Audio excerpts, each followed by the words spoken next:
نحمده ونصلي على رسوله الكريم اما بعد فقد قال الله تبارك وتعالى كما ورد في سورة الانفطار اعوذ بالله من الشيطان الرجيم بسم الله الرحمن الرحيم يا ايها الانسان ما غرك بربك الكريم الذي خلقك فسواك فعدلك فی ای صورت ما شاء رکبک کلا بل تکذبون بالدین صدق اللہ العظیم اشرح لی صدری ویسر لی امری واحلل عقدۃ من لسانی یفقهوا قولی اللہم ربنا الہمنا رشدنا واعذنا من شرور انفسنا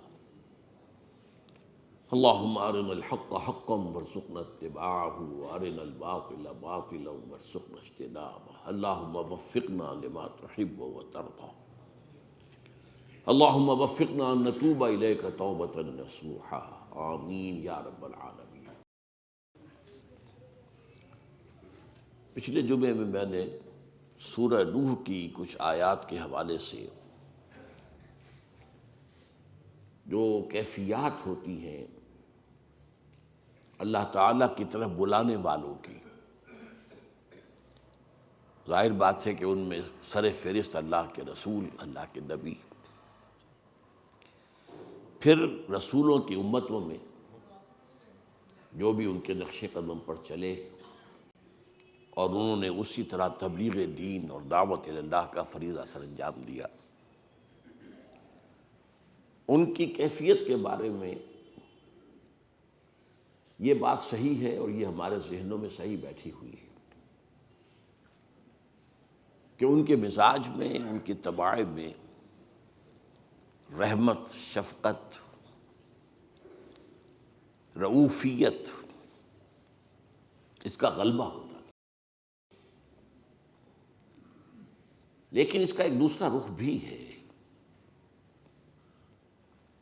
ایک خاص حد تک پہنچنے کے بعد ان میں غلظت، شدت،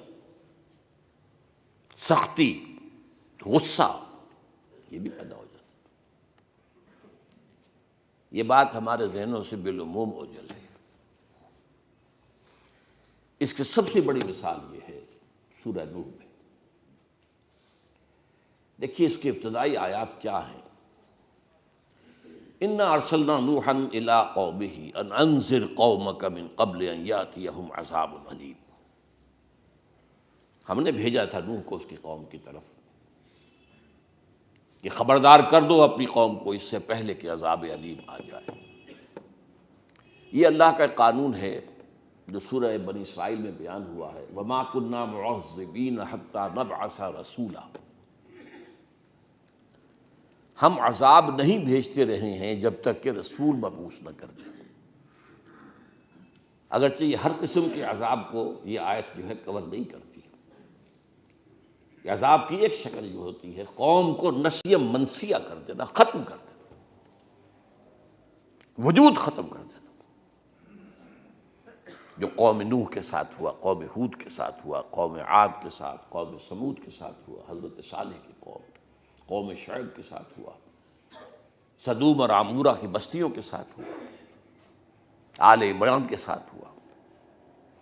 اس قسم کا عذاب جو ہے کہ لا یرا الا مساکنہم، اب مسکن نظر آ رہے ہیں، مکین ان میں رہنے والے کوئی نظر نہیں آتے۔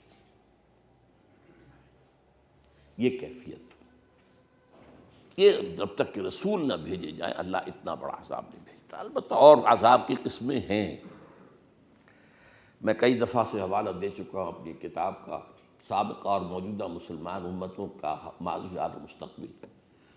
اس میں نے ابتدا میں قرآن کے قانون عذاب پر تفصیلی گفتگو کی ہے، عذاب کیا ہے، کس کس شکل میں آتا ہے۔ اب اس کے بعد طرز عمل دیکھیے، قال یا قوم انی لکم نذیر مبین، اے میری قوم کے لوگوں میں تمہارے لیے ایک واضح طور پر خبردار کرنے والا بن کر آیا ہوں۔ ان اعبدوا اللہ واتقوہ واطیعون، اور میری دعوت ایک ہی ہے، اللہ کی بندگی اختیار کرو، اس کا تقوی اختیار کرو، میری اطاعت قبول کرو۔ یہ بھی ایک خاص فرق ہے، نوٹ کر لیجئے۔ نبی کبھی یہ نہیں کہتا کہ میری اطاعت کرو۔ نبی دعوت دیتا ہے، خیر کی دعوت دیتا ہے، اسے دعوت پھیلتی ہے، جتنی بھی پھیلے، کم ہو زیادہ۔ رسول کہتا ہے میری اطاعت کرو۔ یہ بڑا فرق ہے۔ یہ اپنی جگہ ایک بہت اہم علمی موضوع ہے، رسول اور نبی میں کوئی فرق ہے یا نہیں ہے تو کیا ہے، وہ اس وقت موضوع نہیں ہے میرا۔ لیکن یہ جو اطیعون، ان اعبدوا اللہ واطیعون، اطاعت کرو گے، کیا ہوگا اس کا نتیجہ؟ یغفر لکم من ذنوبکم، اللہ تمہارے گناہ بخش دے گا، ویؤخرکم الی اجل مسمی، اور تمہارے وجود کو ایک خاص مدت تک برقرار رکھ لے گا، تمہاری اس اجل معین کو مؤخر کر دے گا، وہ عذاب جو آیا ہوا ہے اسے ٹال دے گا۔ یؤخرکم الی اجل مسمی ان اجل اللہ اذا جاء لا یؤخر لو کنتم تعلمون۔ وہ اللہ کے عذاب کا وقت آ گیا تو پھر ٹالا نہیں جا سکے گا، کاش کہ تمہارے علم ہوتا۔ اب دوسری کیفیت جو ہے اسی صورت کے اندر، کیا حال ہوتا ہے داعی اللہ کا؟ یہ اس کی ہابی نہیں ہوتی، اس کا مشغلہ نہیں ہوتا، اس کا تو زندگی کا ایک ایک سانس اس کام کے لیے وقف ہوتا ہے۔ ہم بھی اپنے اپنے سوچ کے مطابق ان دینی جماعتوں میں شامل ہیں، لیکن اکثر و بیشتر جو ہے انگلی کٹا کے شہیدوں میں نام لکھنے والے ہیں۔ بس ایک ضمنی بات یہ بھی ہے، ایک باقی اصل تو ہمارا دھندا دنیا کا ہے، کاروبار کا ہے، وہ زیادہ سے زیادہ پھیلے، زیادہ سے زیادہ اس کے اندر جو ہے آمدنی ہو، زیادہ سے زیادہ شہرت حاصل ہو جائے، زیادہ سے زیادہ اقتدار حاصل ہو جائے۔ لیکن رسول کی جو کیفیت ہوتی ہے اس کے لیے یہ الفاظ بہت عجیب ہیں۔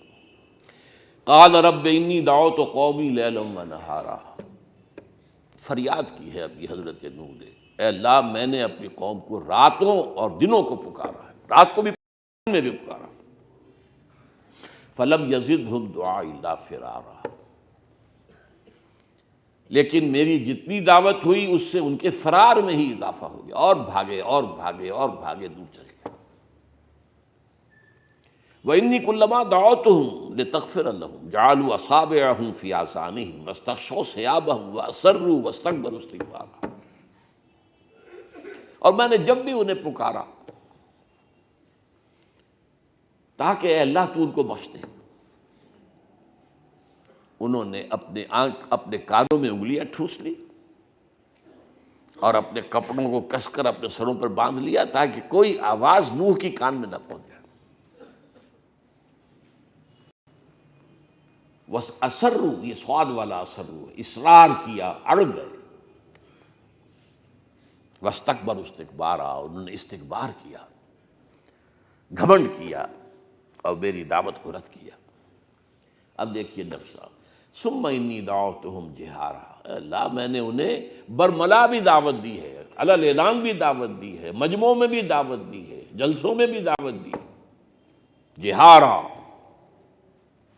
ثم انی اعلنت لهم واسررت لهم اسرارا، یہاں ایک لفظ محذوف ہے، ثم انی اعلنت لهم اعلان واسررت لهم اسرارا، پھر میں نے انہیں اعلانیہ بھی پکارا، اعلنت لهم اعلان کے ساتھ، واسررت لهم اسرارا، یہ میرا نام ہے، اور میں نے خفیہ خفیہ بھی جا کے باتیں کی، ایک ایک سے بھی کی، 1 to 1، پرسن ٹو پرسن بھی باتیں کی۔ فَقُلْتُ اسْتَغْفِرُوا رَبَّكُمْ إِنَّكُمْ كَانَ غَفَّارًا، اور میں ان سے یہی کہتا رہا استغفار کرو اپنے رب سے، وہ بہت بخشنے والا ہے، اب بھی تم اگر استغفار کرو گے وہ بخش دے گا۔ اب یہ میں نے آپ کو دوسری جھلک دکھائی۔ تیسری جھلک جو ہے پھر رسول پر جو بیزاری طاری ہوتی ہے، اس میں جو غصہ آتا ہے، آخری الفاظ کیا ہیں؟ وَقَالَ نُوحٌ رَبِّ لَا تَذَرْ عَلَى الْأَرْضِ مِنَ الْكَافِرِينَ دَيَّارًا، اے پروردگار اب اس زمین پر ان کافروں کا ایک گھر بستا نہ چھوڑ۔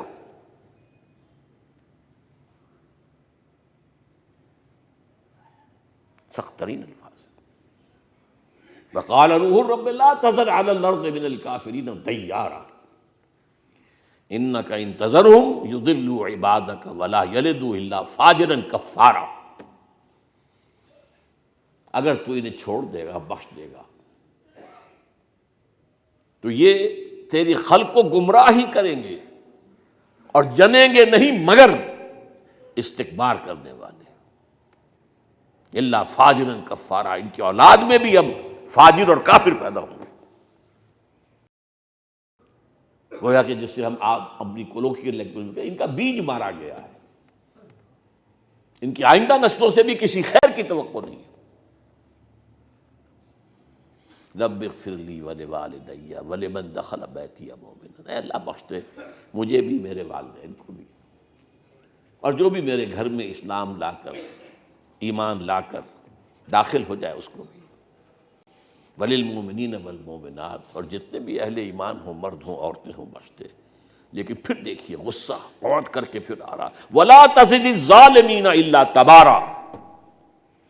لیکن ان ظالموں کے لیے تو سوائے بربادی اور تباہی کے اور کسی چیز کا اضافہ مت کرو.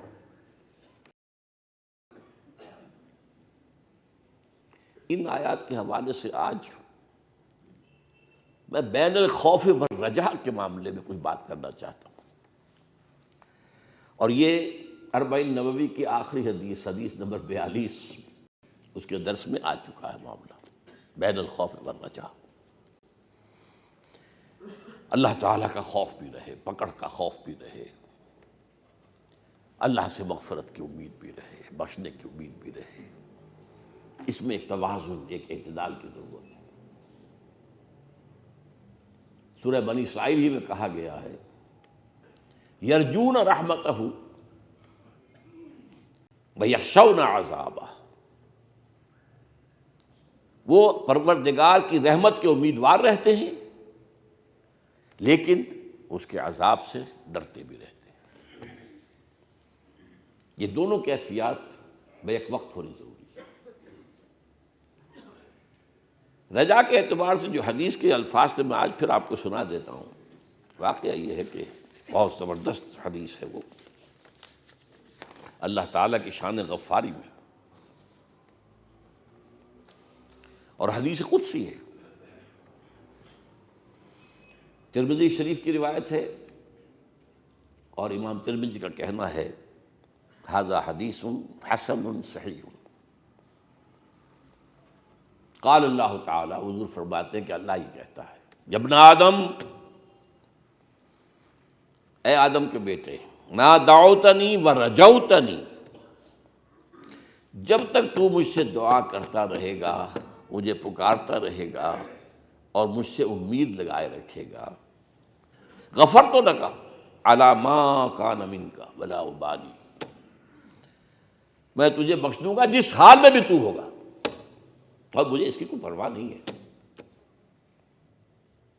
یا ابن آدم، اور اے آدم کے بیٹے، لو بلغت ذنوبک عنان السماء ثم استغفرتنی غفرت لک،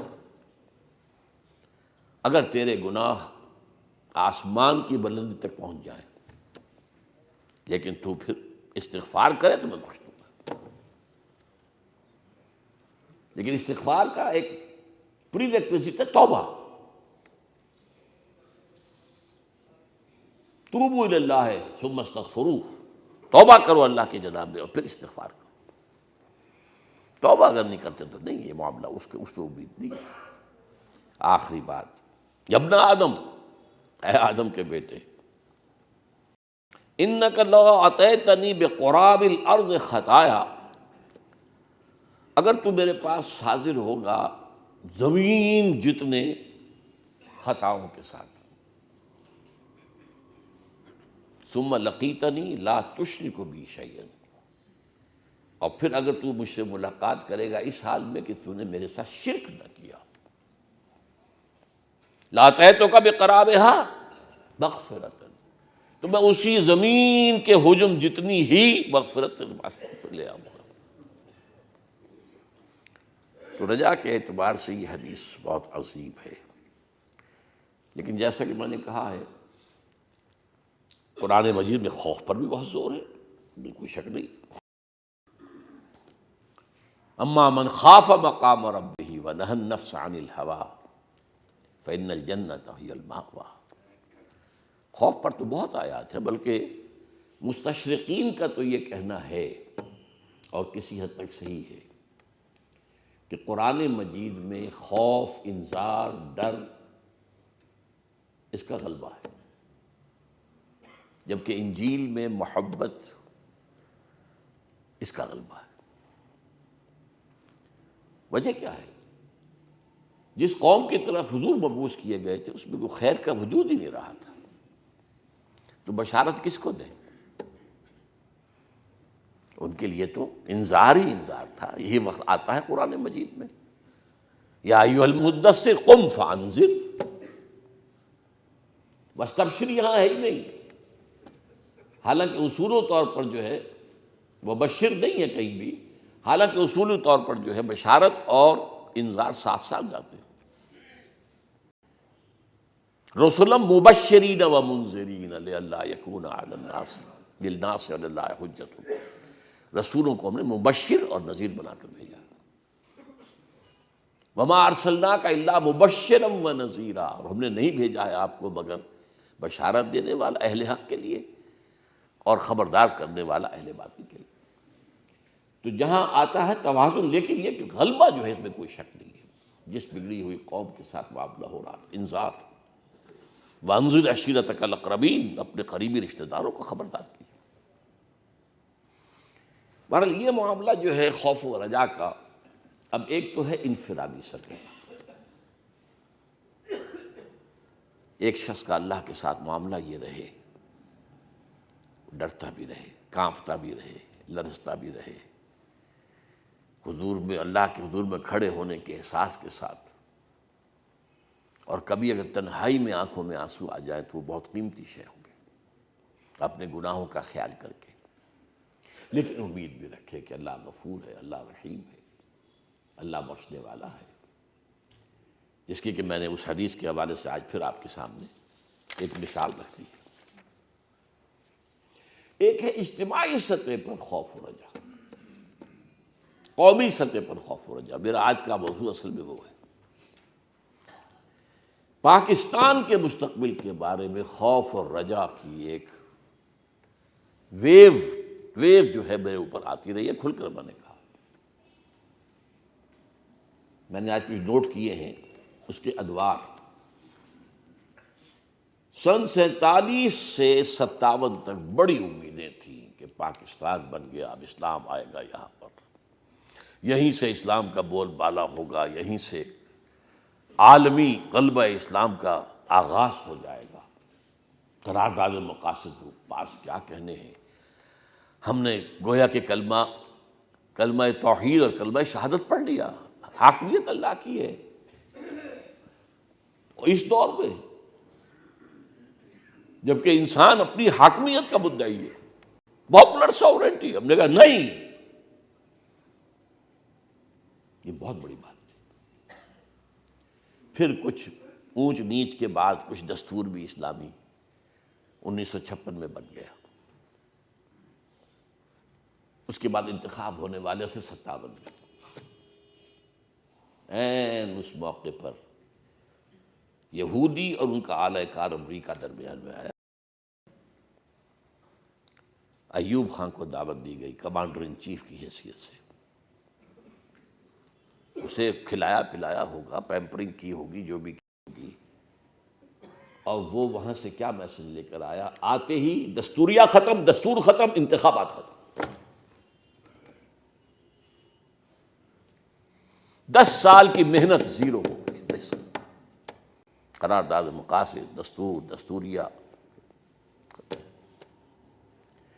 لہذا اس کے بعد 58 سے 71 تک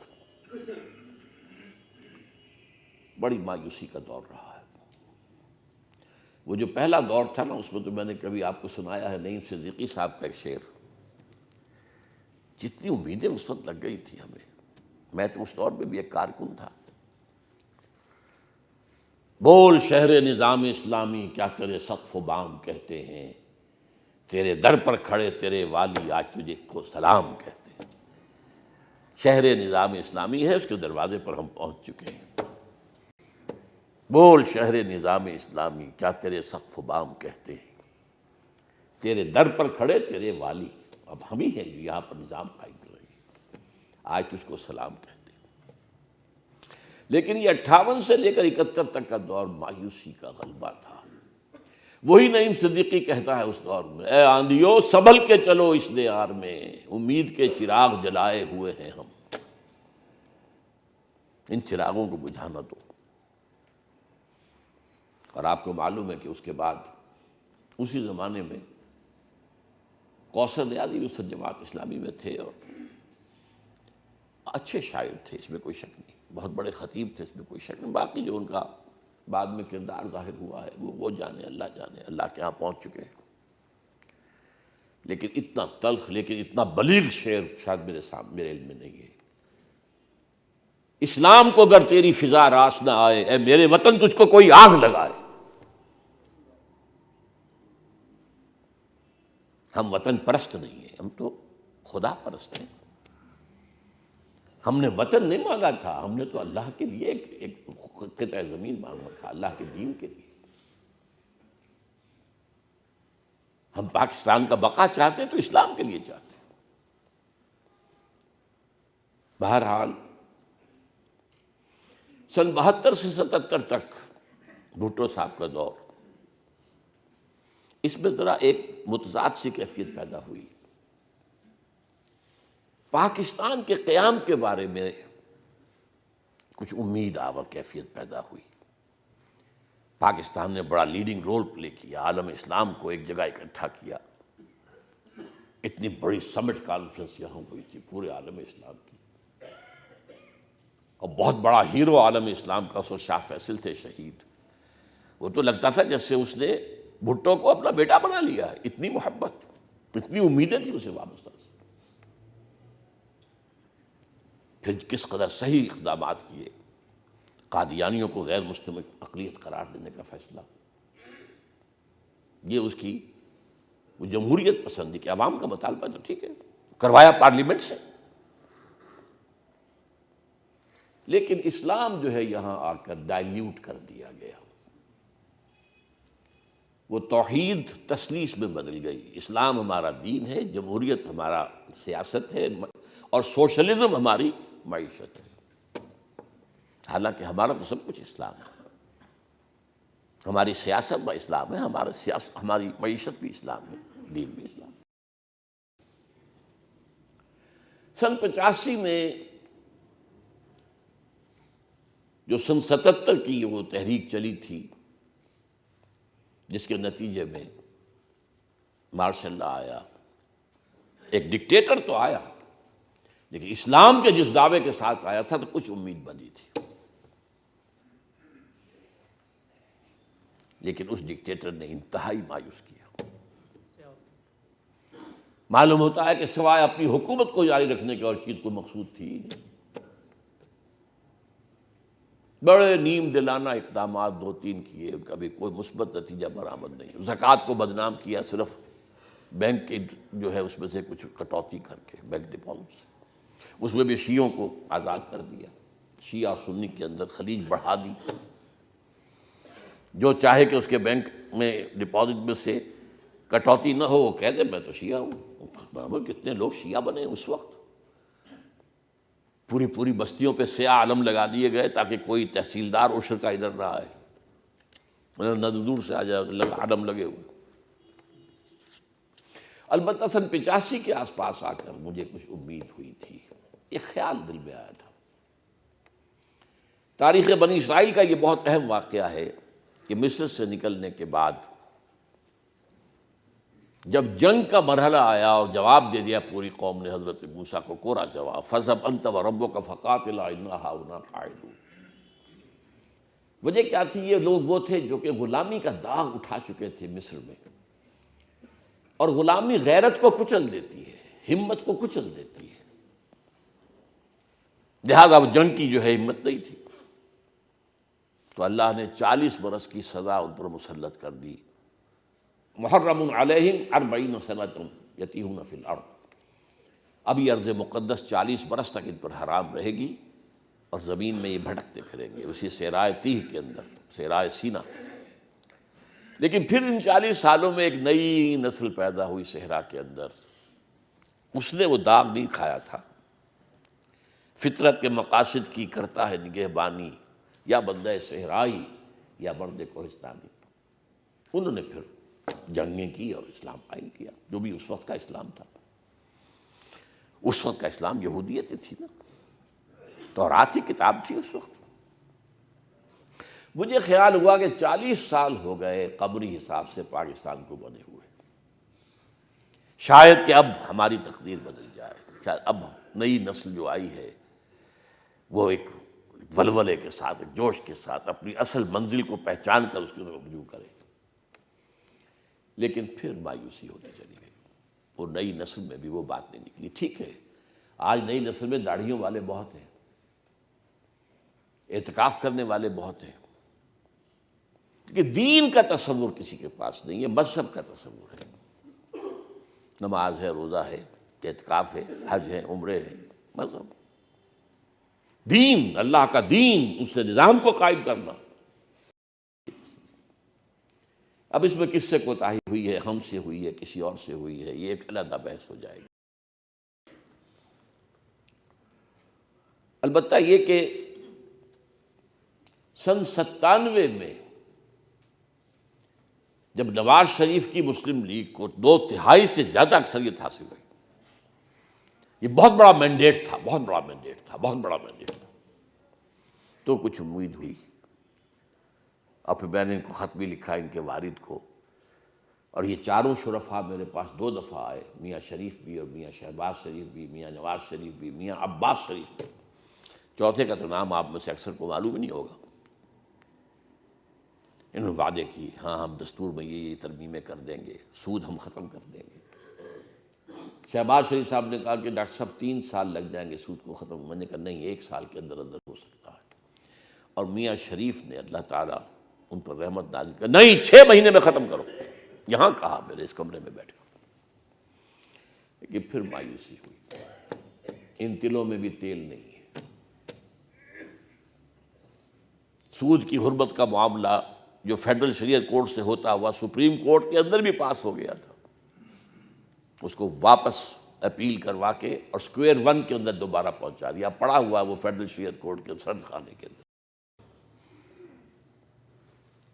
اس کے بعد آیا ہے دور وہ 8 سالہ مشرف کا، اس میں تو مایوسی مایوسی مایوسی مایوسی مایوسی مایوسی۔ شامت اعمال ما، یہ ظاہر بات ہے کہ حضور نے تو فرمایا ہے اعمالکم اموالکم، یہ تو انڈیکس تھا ایک طرح کا کہ عوام کی حالت کیا ہے۔ مایوسی کی وہ انتہا تھی جس میں میں نے 29 فروری 2004 کو تقریر کی تھی کہ کیا پاکستان کے خاتمے کا وقت آ گیا ہے۔ اس کے بعد تھوڑی سی امید ایک اعتبار سے ہوئی تھی، اسلام کی تو کوئی توقع پیدا نہیں ہوئی، قطعاً نہیں ہوئی، کوئی خطہ نہیں، اب بھی تو ہے ہی نہیں، بالکل ہی نہیں ہے۔ البتہ یہ کہ شاید ملک کے اندر کچھ حالات کی بہتری، اس کے بقا کا معاملہ، جب چیف جسٹس افتخار محمد چودھری کھڑا ہو گیا ہے ہمت کے ساتھ۔ پاکستان میں جتنے عامر آئے ہیں ان میں عامر اعظم تھا یہ مشرف، اس کے سامنے کھڑے ہو جانا آسان کام نہیں تھا، اور ملٹری کی ٹاپ براس کے سامنے کھڑے ہو جانا، اور پھر وہ کلا کی تحریک جس طرح چلی ہے، تو اندازہ ہوا کہ ہے قوم میں جان، شاید عدلیہ کے راستے سے اللہ اس ملک کے اندر اصلاح پیدا کر دے۔ اب اس کا بھی معاملہ جو آپ کو معلوم ہے، اب تو داخلی اور خارجی دونوں اعتبارات سے حالات انتہائی ناگفتہ ہیں، انتہائی ناگفتہ ہیں، انتہائی ناگفتہ۔ البتہ بہرحال مایوس تو نہیں ہونا چاہیے آخری وقت تک۔ لا تیأسوا من روح اللہ، اللہ کی رحمت سے مایوس نہیں ہونا چاہیے، بین الخوف والرجاء۔ تو میری کیفیت یہی رہی ہے کہ سنبھلنے دے مجھے اے نا امیدی، کیا قیامت ہے کہ دامان خیال یار چھوٹا جائے ہے مجھ سے۔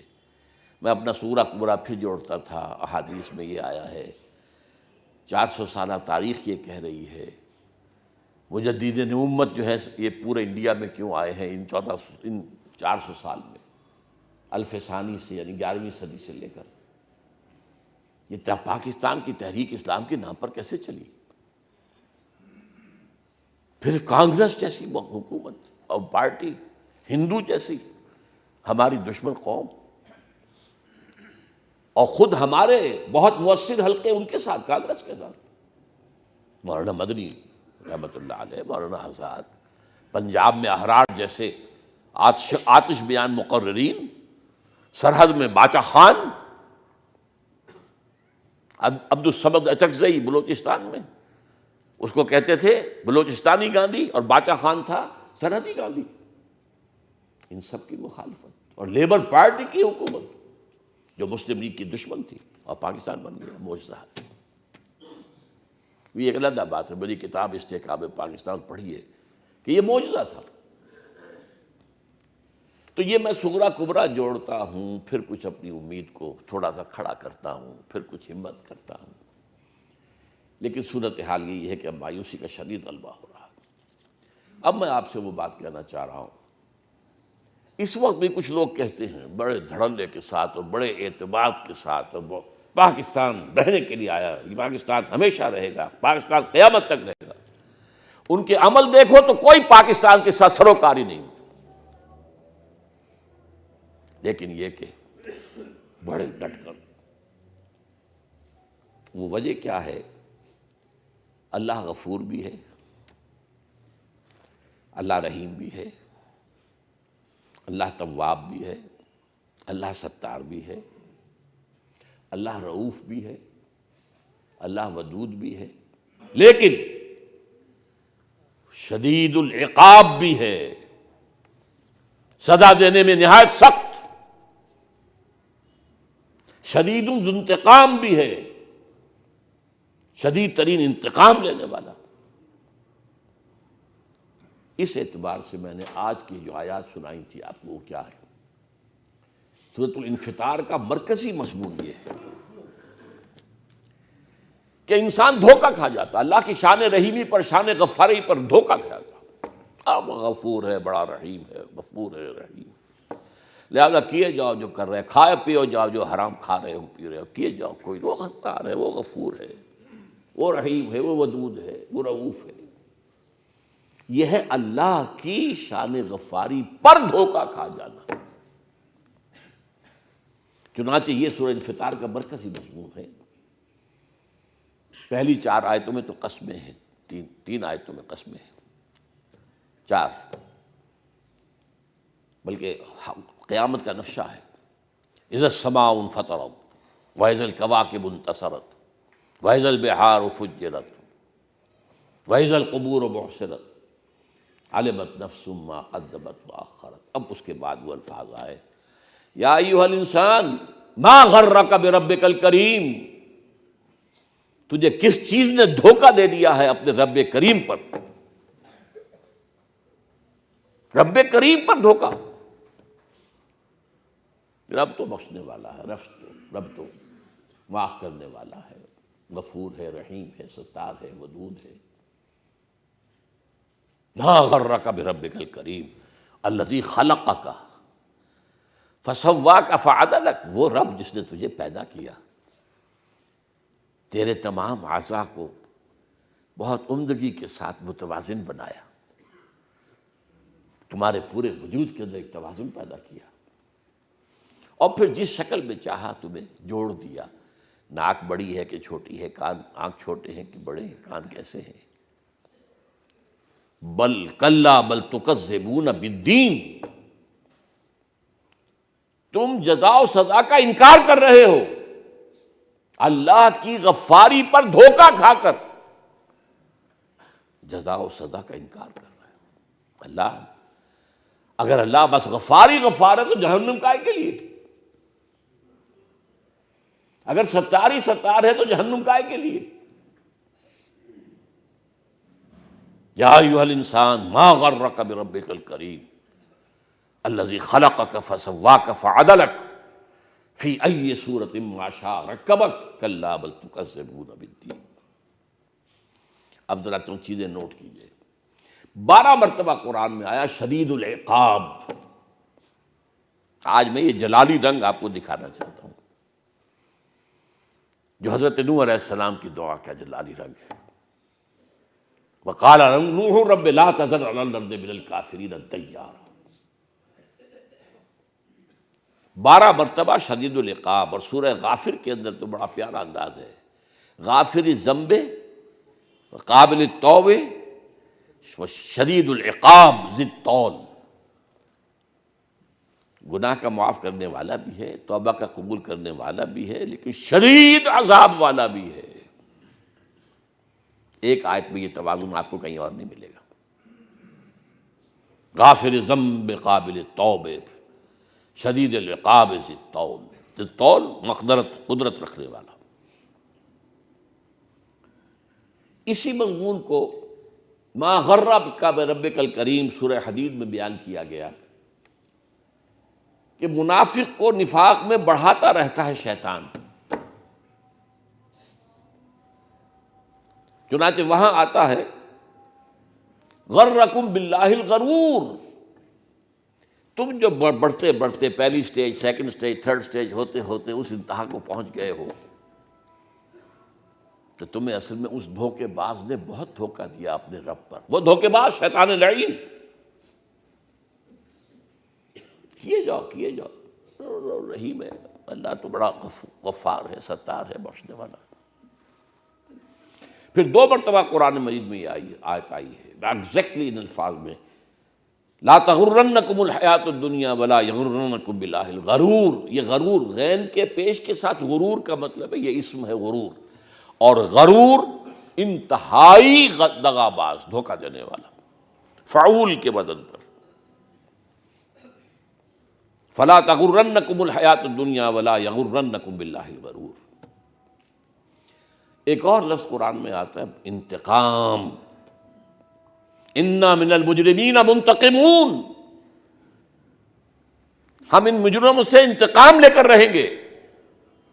یہ بھی اللہ کی شان ہے. عزیز ذو انتقام 2 مرتبہ آیا ہے. زبردست ہے انتقام لینے والا. پھر آیا ہے آل فرعون کے بارے میں فلما آسفونا انتقمنا منہم فاغرقناہم اجمعین. جب انہوں نے ہمیں غصہ دلا دیا، انکار پر انکار، انکار پر انکار، 9 انہیں نشانیاں دکھائی گئیں، 9 انہیں جو ہے معجزے دکھائے گئے. وَلَقَدْ آتَيْنَا مُوسَىٰ 9 آیات بینات. وہ انکار ہی کرتے رہے. فلما آسفونا جب انہوں نے ہمیں غضب کو دعوت دے دی، انتقمنا منہم ہم نے ان سے انتقام لیا اور سب کو غرق کر دیا. یہ بھی شان جیسا کہ میں نے عرض کیا اللہ کی شان ہے. شدید الانتقام بھی ہے، شدید العقاب بھی ہے، انتقام لینے والا بھی ہے. ایک اور جگہ آتا ہے سورہ دخان میں یوم نبطش البطشۃ الکبریٰ انا منتقمون. ہم وہ دن جس دن کے ہم پکڑیں گے زبردست پکڑ. ان بطش ربک لشدید. جب تمہارے رب کی پکڑ آتی ہے تو بہت سخت ہوتی ہے. یوم نبطش البطشۃ الکبریٰ انا منتقمون. اسی طرح یہ فإما نذهبن بک فإنا منہم منتقمون. اے محمد صلی اللہ علیہ وسلم، یہ بھی ہو سکتا ہے ہم آپ کو تو لے جائیں، آپ کا انتقال ہو جائے، لیکن ان مجرموں سے تو انتقام ہم لے کر رہیں گے. یعنی یہ آپ کی زندگی میں آ جائے یا یہ کہ بعد میں آئے. یہ ہیں وہ کیفیات جن سے مجھے خوف آتا ہے. اللہ نے ہماری دعائیں قبول کی تھیں. لیلۃ القدر میں قرآن نازل ہوا تھا، اسی میں یہ پاکستان نازل ہوا. اور کیسے کیسے مرحلوں سے وہ بچاتا آیا، بار بار بچاتا آیا. سن 65 کی جنگ یاد کیجئے. لاہور کا بالکل کھلا پڑا ہوا تھا، بارڈر پہ یار کوئی تھا ہی نہیں. انڈین فورسز کو یہ خیال ہوا میں گھیرے میں لے رہے ہیں، شاید یہ ہے ہی نہیں کوئی یہاں پر، کیا ہے. چھٹک کر کھڑے ہو گئے. چند گھنٹے مل گئے پاکستان آرمی کو کہ اپنی فورسز کو لے, اور اتنی یقینی تھی ان کو اپنی فتح کہ B B C television نے دکھا دیا کہ لاہور فتح ہو گیا, بھارت نے فتح کر لیا.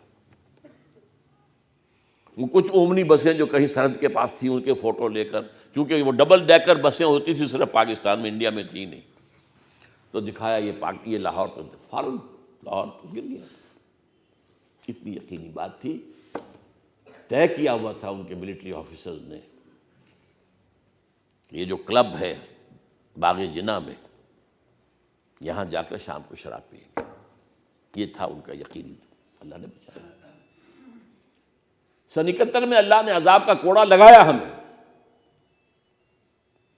لیکن پھر بھی اس پاکستان کو فردر لیز آف ایگزسٹنس دے دی, ورنہ 6 دن سے زیادہ کا مار نہیں تھا پاکستان اس وقت. راجستھان میں ہمارا ڈیفنس ٹوٹ چکا تھا, سیالکوٹ سیکٹر میں ہم ٹوٹ چکے تھے, ایئر فورس ہماری بالکل ڈیفنکٹ ہو گئی تھی. کیوں کہ بھارت کو ایسے ہیلی کاپٹر دے دیے گئے تھے جن پر کہ وہ ریڈار لگے ہوئے ہیں کہ ذرا سا بھی ہمارا کوئی جہاز ہلے انہیں فوراً معلوم ہو جائے. کہاں 65 میں ایئر فورس کا رول اور کہاں 71 میں, زیرو. ہمارے جہاز کو آ کر وہ کیماڑی پہ مار گئے تھے. یہ تو اللہ نے پھر کیا ہے, نکسن کے دل میں کچھ ڈالا. اس نے فون کیا کوسےجن کو, کوسےجن نے فون کیا اندرا گاندھی کو, اور اندرا گاندھی نے یونیلیٹرل سیز فائر کیا, بچایا ہے, مہلت دی ہے. یہ مہلتیں, لیکن ما غرک بربک الکریم, اس پر دھوکہ نہیں کھانا چاہیے.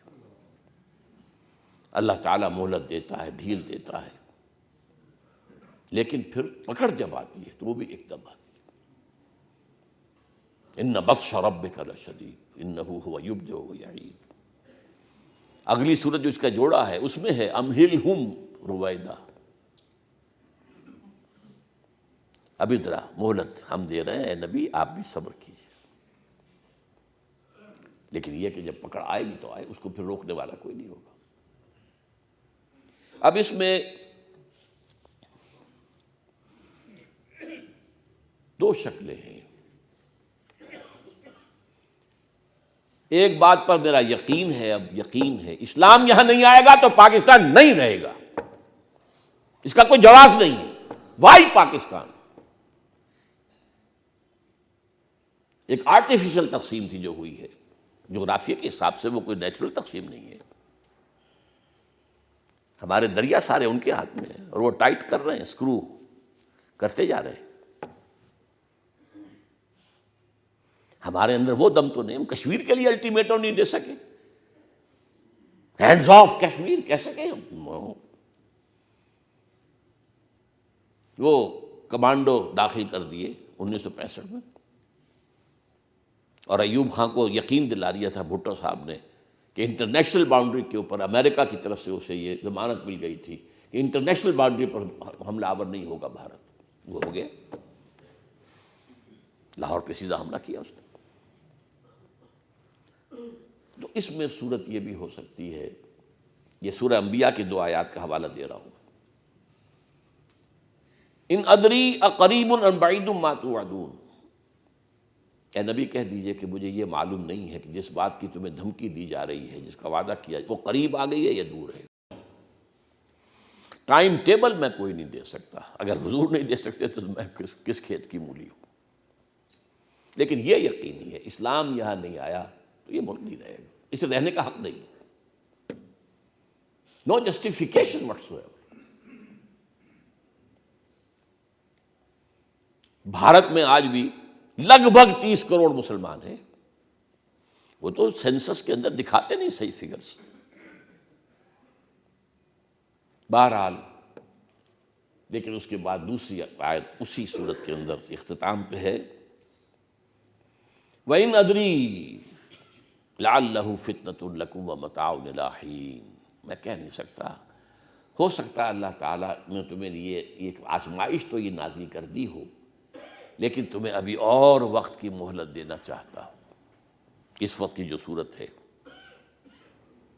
کس قدر پیارے الفاظ، یہ ندری لعلہ فتنۃ لکم، ہو سکتا ہے یہ تمہارے لیے ایک امتحان اور آزمائش ہو، ومتاع الی حین، ابھی ایک مدت معین تک اللہ تعالیٰ تمہیں اور رہنے کا، تمہارے وجود کا جو ہے سلسلہ قائم رکھے۔ اب آخری بات، ان حالات میں ہم اللہ سے دعا کریں، لیکن وہ دعا توبہ کے ساتھ ہوگی، اس سے پہلے دعا کا کوئی مطلب نہیں۔ بڑے لطیف انداز میں قرآن مجید میں اللہ تعالیٰ نے اپنے دو انبیاء کی طرف سے جو انداز شفاعت ہوتا ہے، بہت لطیف انداز میں، حضرت ابراہیم کے قول آیا ہے سورہ ابراہیم میں، فمن تبعنی فإنہ منی، اے اللہ جو میرا اتباع کرے گا وہ تو مجھ میں سے ہے ہی ہے، مطلب اس کے لیے تو تیری بخشش ہے ہی ہے، ومن عصانی فإنک غفور رحیم، اور جو میری نافرمانی کرے تو اللہ تو غفور الرحیم ہے۔ اب دیکھیے انداز، دیکھیے کس قدر خوبصورت انداز کہ اللہ جو نافرمانی کرے میں سفارش نہیں کر سکتا، ان کی نہیں کر سکتا، مشرکین کے لیے دعا مانگنے کی اجازت نہیں ہے۔ فمن تبعنی فإنہ منی، وہ تو ہے میرا، ومن عصانی فإنک غفور رحیم۔ اور دوسری بات ہے حضرت عیسیٰ علیہ السلام کی قیامت کے دن ہوگی، جب اللہ پوچھے گا، اے عیسیٰ کیا تم نے حکم دیا تھا اپنے پیروکاروں کو کہ مجھے اور میری ماں کو بھی خدا بنا لینا؟ اے اللہ میں نے نہیں کہا، میں نے تو وہی کہا تھا جو تو نے مجھ سے کہا تھا، اعبدوا اللہ ما لکم من الہ غیرہ، میں نے تو یہی کہا تھا، میرا اور تمہارا رب اللہ ہے۔ لیکن آخر میں پھر دیکھیے کیا کہتے ہیں، ان تعذبہم فإنہم عبادک وإن تغفر لہم فإنک غفور الرحیم علی کل شیء قدیر۔ اے اللہ اگر تو نے عذاب دے تو تیرے بندے ہیں، تجھے حق ہے، جس طرح چاہے عذاب دے، لیکن اگر تو نے معاف کر دے تو تو ہر چیز پر قادر ہے، تجھے تو اختیار حاصل ہے، تیرا تو ہاتھ روکنے والا کوئی نہیں ہے، تجھ سے جواب طلبی کرنے والا تو کوئی نہیں ہے۔